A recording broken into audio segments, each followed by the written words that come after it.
আচ্ছা, আপনি কি ভাবেন ডিপ ক্লিনজিং এবং ডাবল ক্লিনজিং একই জিনিস? যদি ভেবে থাকেন তাহলে কিন্তু আপনার ত্বকের চরম ক্ষতি করছেন। সহজ কথায় শুনুন।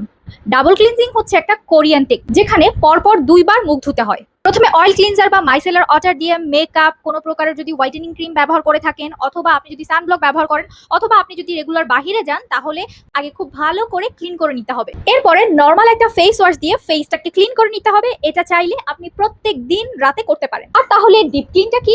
এটা mainly daily skin care routine না, এটা আপনি চাইলে উইকলি করতে পারেন। এটা হচ্ছে আমাদের স্কিন ডেড সেলকে বা মরা চামড়াকে গভীর থেকে পরিষ্কার করে ময়লাগুলিকে গভীর থেকে বের করে নিয়ে আসে। সপ্তাহে 1 থেকে 2 বার ক্লে মাস্ক ব্যবহার করা, যে কোনো মাসাজ ক্রিমের সাথে স্ক্রাবার ব্যবহার করা, অথবা আপনি চাইলে ফেসিয়ালও করতে পারেন। তাহলে পার্থক্যটা কোথায়?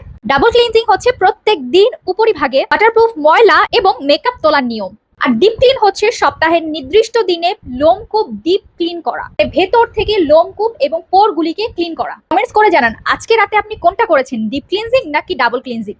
আর স্কিন কেয়ারের এরকম আরো সুন্দর সুন্দর টিপস পেতে পেজটা এখনই ফলো দিয়ে রাখেন।